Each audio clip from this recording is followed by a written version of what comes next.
नमस्कार, आप देख रहे हैं वीके न्यूज और मैं हूं आपके साथ मयंक गौड़। मैं हूं दिवाकर विक्रम सिंह। इजराइल और हमास के बीच का संघर्ष लगातार जारी है। ये संघर्ष एक खूनी संघर्ष में तब्दील हो गया है।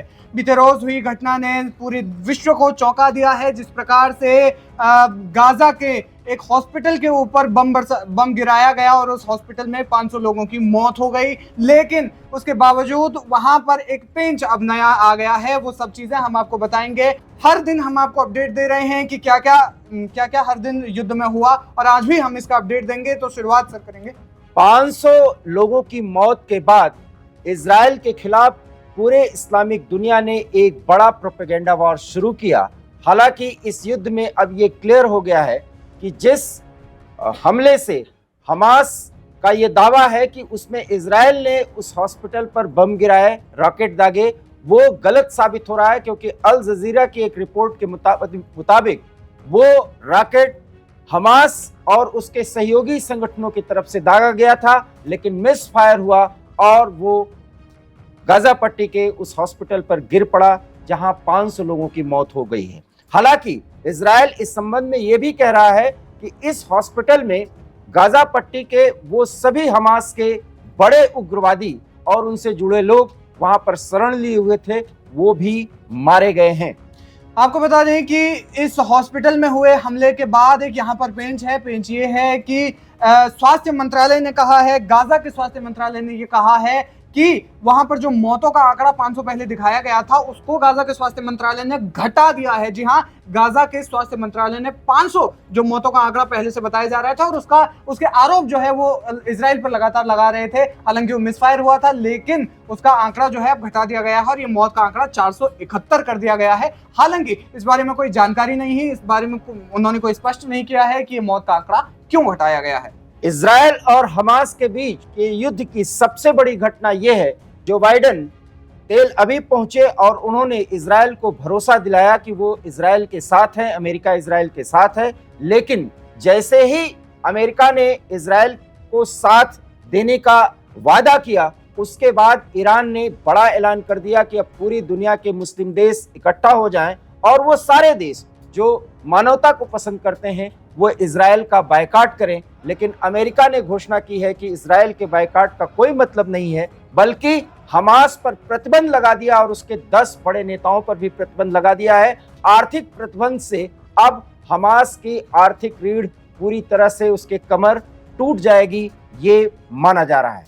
इसके बाद ओआईसी की एक असाधारण बैठक हुई। मुस्लिम देशों ने ओआईसी की असाधारण बैठक का आयोजन किया, जिसमें गाजा में हुए फिलिस्तीनी नागरिकों पर हमले को लेकर के निंदा की गई, उसमें चर्चा की गई और उसमें ये भी शायद एक तरीके से बताया जा रहा है कि उसमें ये भी बातें कही गई हैं कि मुस्लिम देश किस तरीके से एकत्रित हो सकते हैं और किस तरीके से इस युद्ध में आगे प्रोसीड कर सकते हैं। क्योंकि दूसरी तरफ मिडिल ईस्ट वॉर में इजराइल की तरफ बड़ी बड़ी महाशक्तियां साथ आ गई हैं, तो दूसरी तरफ हमने पिछले दिनों से भी देखा है कि किस प्रकार से मुस्लिम देशों के साथ आने की लगातार बात चल रही थी। वो ओआईसी की बैठकें, जिस बीच में लगातार बैठकें हुई और आज भी असाधारण बैठक हुई, उसमें भी इस बात पर मुहर लग गई है और ये बताया जा रहा है कि युद्ध में क्या कुछ होगा। साथ साथ में गाजा में जो हमला हुआ, गाजा में जो नागरिक मारे जा रहे हैं इजराइल की जवाबी कार्रवाई में, उसको लेकर के चर्चा हुई। गाजा पर हमले के बाद हमास ने घोषणा की है कि इजराइल पर और रॉकेट दागे जाएंगे और इजराइल से बदला लिया जाएगा। लेकिन इजराइल ने साफ कर दिया है कि गाजा पट्टी के अंदर हमास और उससे जुड़े लोग जो टनल का इस्तेमाल कर रहे हैं, उस टनल पर अब फाइनल अटैक की बड़ी तैयारी है। अमेरिका के राष्ट्रपति जो बाइडेन से मिले सहयोग के बाद अब व्लादिमीर पुतिन ने भी ये कह दिया है कि वो हमास और फिलिस्तीनियों का साथ देंगे। इससे एक बड़ी समस्या पैदा हो गई है कि दुनिया 2 ध्रुवों में बंट गई है। इसके कारण से टनल की सफाई को लेकर के जब इजराइल एक बड़ा अटैक करेगा, उसमें मानवीय संकट और पैदा हो सकता है। उधर अमेरिका की कोशिश ये है कि वो किसी भी तरीके से गाजा पट्टी के अंदर ह्यूमैनिटेरियन ग्राउंड पर कुछ सहायता भेजे, लेकिन जिस तरीके से हमास लोगों को आगे करके अटैक कर रहा है, ह्यूमैनिटेरियन ग्राउंड पर कोई भी सहायता भेजना मुश्किल हो रहा है। जबकि इसके बारे में मिस्र और अन्य देशों के साथ अमेरिका की बातचीत होनी थी, लेकिन अमेरिका ने जब इजराइल का पूर्ण समर्थन का भरोसा दे दिया है, उसके बाद से अरब देश और मुस्लिम देश के अन्य जितने भी नेता हैं वो नाराज हो गए हैं और उन्होंने एक तरह से जो बाइडेन का भी बहिष्कार कर दिया है। रूस के इस युद्ध में कूदने के बाद से अमेरिका के लिए मुश्किलें और बढ़ गई हैं, क्योंकि दूसरी ओर रूस यूक्रेन युद्ध में अमेरिका लगातार यूक्रेन को भी असला बारूद मुहैया करवा रहा है, वहां पर अपनी एक तरीके से जितने भी उसके पास आधुनिक हथियार हैं उसकी मदद भेज रहा है। दूसरी तरफ इजराइल में भी अमेरिका मदद कर रहा है, तो दोनों तरफ अमेरिका को एक तरीके से बांटना थोड़ा सा मुश्किल हो रहा है और इस दोनों युद्धों को एक तरीके से संभालना थोड़ा सा मुश्किल काम अमेरिका के लिए हो रहा है। और अब जब रूस इस युद्ध में कूद गया है तो संभवतः अमेरिका के लिए ये खासी दिक्कतों का सामना हो सकता है कि करना पड़े। कम से कम मानसिक रूप से तो अमेरिका पर एक दबाव जरूर पड़ गया है। इजराइल और हमास के बीच जो संघर्ष चल रहा है उस पर भारत के प्रधानमंत्री नरेंद्र मोदी ने एक बड़ा बयान दिया है कि जिन्होंने हॉस्पिटल पर अटैक किया है उनकी जिम्मेदारी और जवाबदेही तय की जानी चाहिए।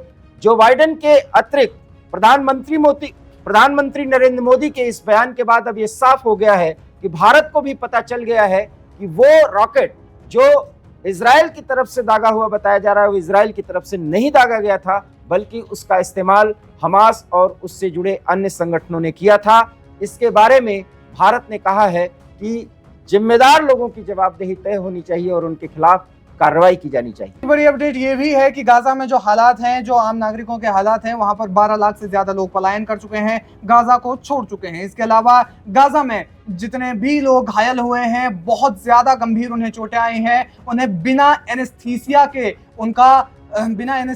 के उनकी सर्जरी चल रही है और जमीन पर लेटा करके उनकी सर्जरी चल रही है। तो ये एक बहुत बड़ी बात है, क्योंकि गाजा के स्वास्थ्य मंत्रालय से भी ये बयान आया है कि वहां पर कई लोगों को गंभीर चोटें आई हैं, कईयों के सर फटे पड़े हैं, कईयों के मांस टूटे पड़े हैं, एक दूसरे से जो शरीर के जो पार्ट्स हैं वो एक दूसरे से वो पार्ट्स अलग हो गए हैं और बिना एनेस्थीसिया के जमीन पर लेटाकर डॉक्टर्स उनकी सर्जरी कर रहे हैं, क्योंकि उनके पास कोई दूसरा ऑप्शन नहीं है। दूसरी तरफ दवाओं का जो भंडार था वो लगातार खत्म होता जा रहा है, तो इस वजह से भी घायलों के लिए एक बड़ी समस्या यहाँ पर पैदा हो गई है। सबसे बड़ी खबर यह है कि आखिर में गाजा पट्टी में सहायता भेजी कैसे जाए, इसके बारे में न कोई मुस्लिम देश बोल रहा है, अमेरिका को भी वो करने नहीं दिया जा रहा है। बड़ा सवाल ये है कि भूख और प्यास और अस्पताल की कमी के कारण मानवीय त्रासदी झेल रहे गाजा के लोगों को सहायता पहुंचाई जाए तो कैसे, ये एक बड़ा सवाल है।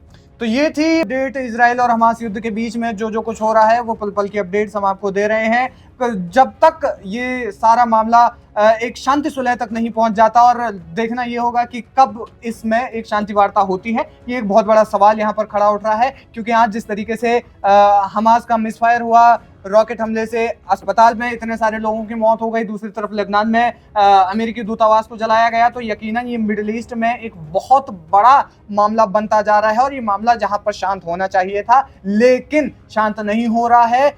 दोनों देश, दोनों तरफ के लोग एक दूसरे अपना सीना ठोक कर आगे कह रहे हैं कि हम इस युद्ध को शांत नहीं करेंगे, हम इस युद्ध को रोकेंगे नहीं। फिलहाल ये खबर आपको कैसी लगी, अपडेट्स आपको कैसी लगी, वो हमें बताइएगा और चैनल को सब्सक्राइब कीजिएगा। तब तक के लिए आप बने रहिए हमारे साथ, देखते रहिए वीके न्यूज। नमस्कार। वीके न्यूज, राष्ट्र के नाम।